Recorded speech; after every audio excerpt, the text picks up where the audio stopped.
رانا صاحب، میرے شوہر نجم سیٹھی صاحب کہا کرتے ہیں کہ ان کی کوئی چڑیا ہے جو ان کو خاص خبریں دیتی ہے. تو میری چڑیا نہیں، ایک چھوٹا سا چڑا ہوگا. تو میرے چڑے نے مجھے خبر دی ہے کہ جب آپ رہا ہوئے اس کیس سے اور آپ واپس آئے پارلیمان میں، تو ایک پارلیمنٹری کمیٹی کے آپ ممبر تھے. وہ پارلیمنٹری کمیٹی جو تھی وہ بریفنگ دے رہی تھی. اس بریفنگ میں ٹاپ براس اس وقت کا بھی شامل تھا، led by general Bajwa and D G I S I general Faiz Hamid, اور آپ کے جو کیبنٹ کے کولیگز تھے وہ بھی وہاں موجود تھے، انکلوڈنگ خواجہ سعد رفیق. اور جب چائے کا وقت آیا تو جنرل باجوہ نے آپ کو مڑ کے کہا کہ رانا صاحب آپ جیل کے بعد بڑے اسمارٹ ہو کے آئے ہیں.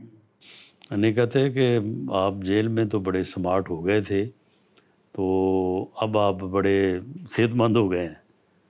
تو جنرل فیض ان کے ساتھ کھڑے تھے، تو ان کو کہا کہ فیض انہوں نے ایک دفعہ پھر بھیجو ہنس کے.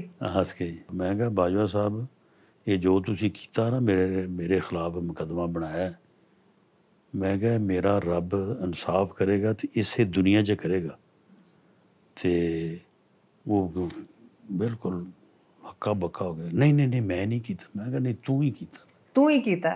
کہتے نہیں وہ لوگ آرڈرز کسی اور جگہ سے لے رہے ہوتے. میں نے کہا اگر ایک سرونگ آرمی کا آدمی کسی ادارے کا سربراہ ہو اور وہ ایسا جھوٹا کیس بنا دے، اینٹی نارکوٹکس فورس کا تو سربراہ ہو، میں نے کہا کہ وہ اس کا تیسرے دن کورٹ مارشل ہو جاتا ہے.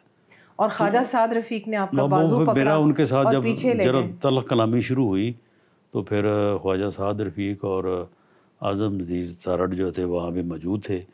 تو انہوں نے پھر جو ہے نا وہ بیچ میں آ کے تو بات کو جو ہے نا پھر آگے چلنے نہیں دیا. تو مجھے غصہ ان پہ یہ تھا کہ اس سے پہلے ایک اسی طرح کی تقریب میں میری موجودگی میں میاں شہباز شریف صاحب نے ان سے کہا کہ باجوہ صاحب یہ دیکھیں رانا صاحب کا بھی کوئی معاملہ کریں، ان کے خلاف جو بڑا جھوٹا کیس ہے وہ. تو کہنے لگے وہ نہیں وہ دے چاہتے چلو وہ کیس جھوٹا ہوئے گا تو کوئی ہور کوئی معاملہ ہوئے گا. تو مجھے اس بات کا بڑا غصہ تھا.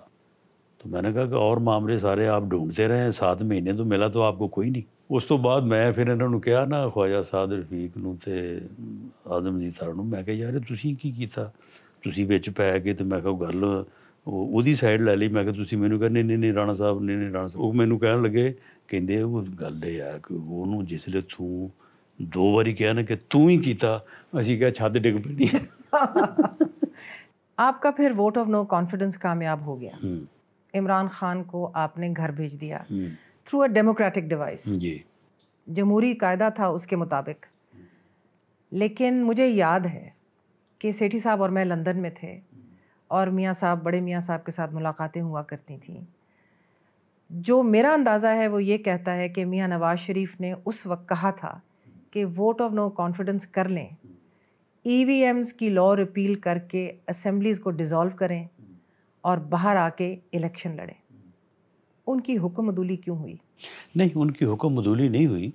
ہم جب آپ منسٹر فار انٹیریئر تھے. جی، ہم جب وہاں پہ گئے ہم کوئی تقریباً 7 لوگ تھے اور میاں شہباز شریف صاحب ہم کو ساتھ لے کے گئے تھے. تو وہاں پہ سچی بات تو یہ ہے کہ ہم میں سے کچھ لوگوں کا یہ ذہن تھا کہ حکومت چلنی چاہیے، خاص طور پہ بڑی مشکل سے ملی ہے، اب لوشے لے لیں. نہیں مشکل نہیں ملا، نہیں مشکل سے ملنے اور لوشے مشکل سے ملی اور لوشے لینے والی بات نہیں تھی. نقطہ نظر یہ تھا کہ یہ ہمارے خلاف جو کیسز بنے ہوئے ہیں نا، ان کیسز کو جو ہے نا وہ کسی ٹھکانے لگا لیا جائے. رانا صاحب جھوٹے کیسز تھے، آپ ہی ٹھکانے لگ جاندے ہوندے نے. نہیں اگر اس کی حکومت ختم نہ ہوتی تو وہ مجھے سزا کرواتا. وہ پورے اپنا بندوبست کر رہے تھے وہ. اچھا، بعد میں میاں نواز شریف صاحب نے وہاں پہ کہا کہ نہیں آپ الیکشن میں چلے جائیں. وہاں پہ آرگومنٹس ہوئے، 2-3 دن میٹنگز ہوتی رہی. بالآخر فیصلہ ہو گیا کہ جی ہم نے الیکشن میں جانا ہے. بالکل یہ فیصلہ کر کے ہم آ گئے. اب یہاں پہ جب یہ معاملہ جس دن کرنا تھا اور یہ بات جو ہے وہ اسٹیبلشمنٹ کو بھی بتا دیا گیا تھا کہ بھئی ہم جا رہے ہیں، کل ہم اس کا اعلان کریں گے اور ہم الیکشن اناؤنس کر رہے ہیں۔ ایک دن پہلے عمران خان نے پریس کانفرنس کی، کال کر لی۔ اس پریس کانفرنس میں اسٹیبلشمنٹ نے اسے یہ کہنے کی کوشش کی کہ تم یہ نہ کرو۔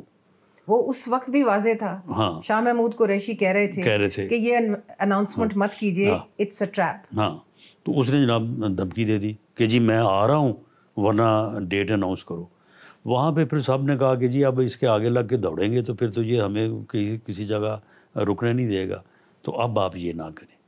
اس کے اوپر پھر دوبارہ میٹنگ ہوئی۔ اس میٹنگ میں تمام لوگ تھے، زرداری صاحب تھے، مولانا فضل الرحمان صاحب تھے، ہم سب تھے۔ میاں صاحب کو ویڈیو لنک پہ لیا گیا، آرگومنٹس ہوئے اور یہ فیصلہ ہو کہ نہیں جی ابھی رک جائیں، پہلے یہ 25 مئی کو جو آ رہا ہے نا اس کا بندوبست کریں اور اس کے بعد پھر دیکھیں گے۔ پھر جب یہ 25 مئی کو آیا اس کا پورا بندوبست کیا، تو اس کے بعد پھر جب ایک دفعہ بات آگے چلی تو پھر چلتی رہی اور آپ لوگوں نے 16 مہینے میں اپنا کافی سارا سیاسی اثاثہ خرچ کر لیا۔ جی بالکل۔ اب یہ تو بات اب جو سامنے آ چکی ہے تو اس سے انکار کیا کرنا۔ کہ آپ کو پشیمانی نہیں؟ دیکھیں اس میں کچھ چیزیں حاصل بھی ہوئی ہیں۔ کیا حاصل؟ تمام کیسز جو ہیں وہ ختم ہوئے ہیں، ملک ڈیفالٹ سے بچا ہے، اور پھر سب سے بڑھ کے یہ کہ عمران خان جو کرنا چاہتا تھا اگر وہ کر گزرتا، جو وہ جس کو وہ آرمی چیف بنانا چاہتا تھا، تو اگر اس میں وہ کامیاب ہوتا تو اس کا بھی پتہ نہیں جو ہے وہ کیا پروگرام تھا اور کس طرح سے وہ آگے چلتا۔ تو اب اس لیے اب یہ ماضی ہے، اب یہ تو ہو چکا ہے نا، اب اس کے اوپر لیکن کیا بات مستقبل تو کسی نے نہیں دیکھا۔ لیکن اگر کوئی گارنٹی ہے آپ کے پاس کہ وہ پھر وزیر اعظم نہیں بنیں گے، وہ پھر حکومت میں نہیں آئیں گے، وہ پھر اپنی مرضی کا آرمی چیف نہیں لگائیں گے؟ کوئی گارنٹی تو نہیں ہے۔ وہ تو آج تو کیا آپ اس چیز کا اعتراف کرتے ہیں کہ آج ان کی مقبولیت ہے لوگوں میں؟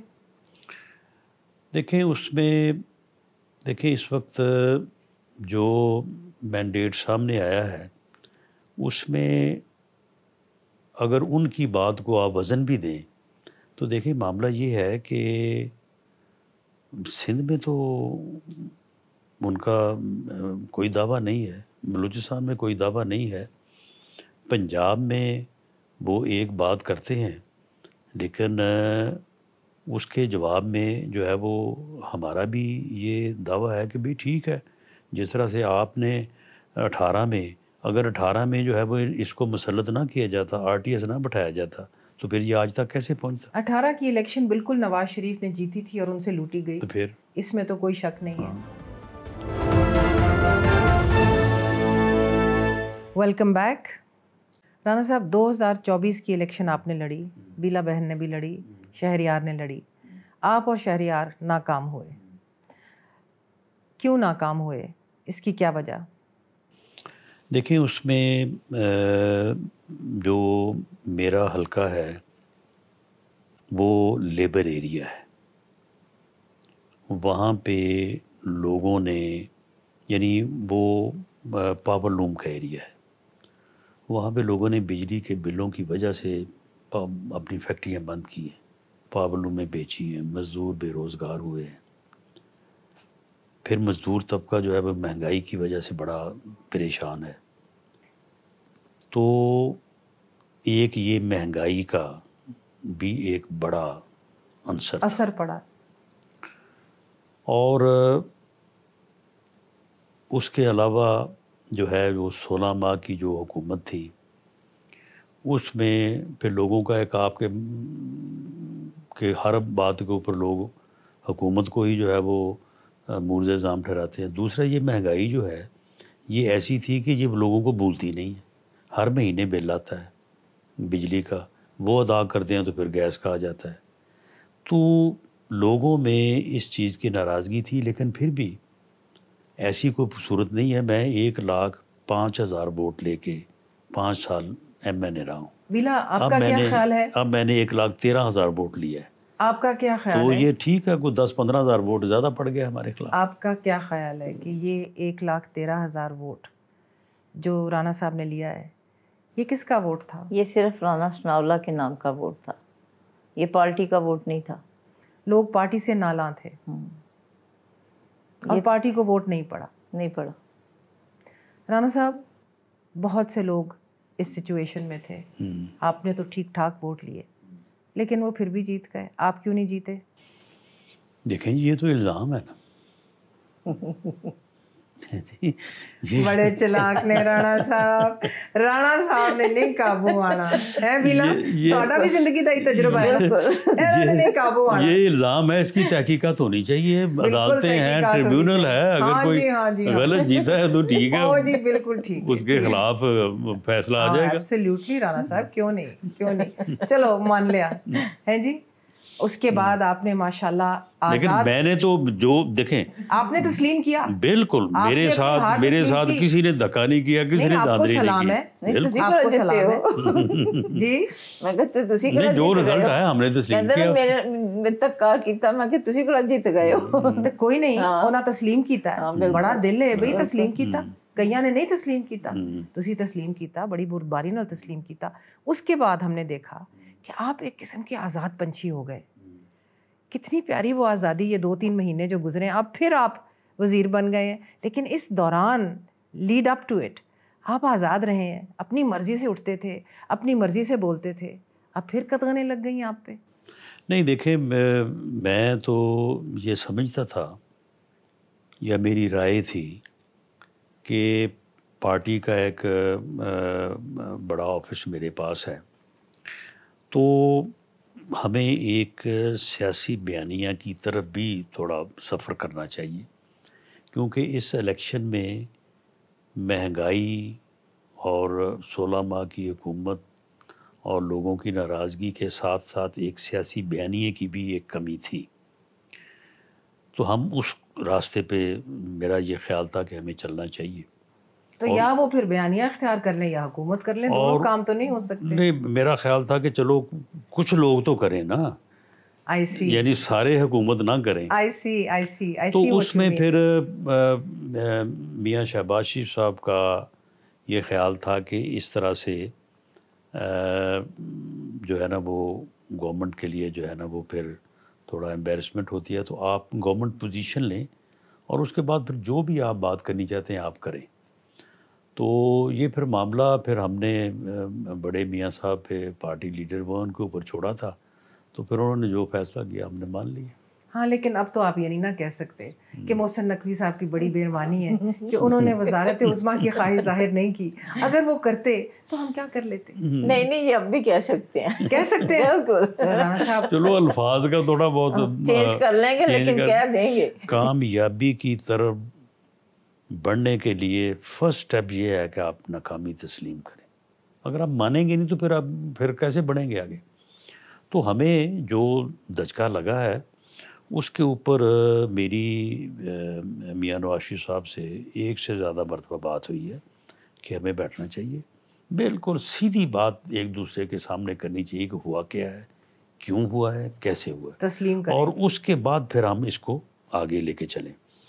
میرے ساتھ انہوں نے وعدہ کیا ہے کہ اب یہ جو پارٹی میں ان کے پریزیڈنٹ کے عہدے پہ ان کو لانے کا معاملہ ہے, یہ جیسے ہی مکمل ہوتا ہے اس کے بعد انشاءاللہ تعالی جو پارٹی کے سینئر 12, 15, 20 لوگ ہیں وہ بیٹھیں گے, 2-3 دن بیٹھیں گے ہم, اور بیٹھ کے ان ساری چیزوں کو آپس میں بالکل سچی اور کھری باتیں کریں گے, اور کرنے کے بعد ایک لائحہ عمل بنائیں گے انشاءاللہ. اور جو لوگ بیانیے کی کمی محسوس کرتے ہیں یا ادروائز کوئی ہمیں ان کو خیال ہے کہ ہماری پالیسیز میں کوئی کمی بیشی ہے, ہم اس کو دور کریں گے انشاءاللہ.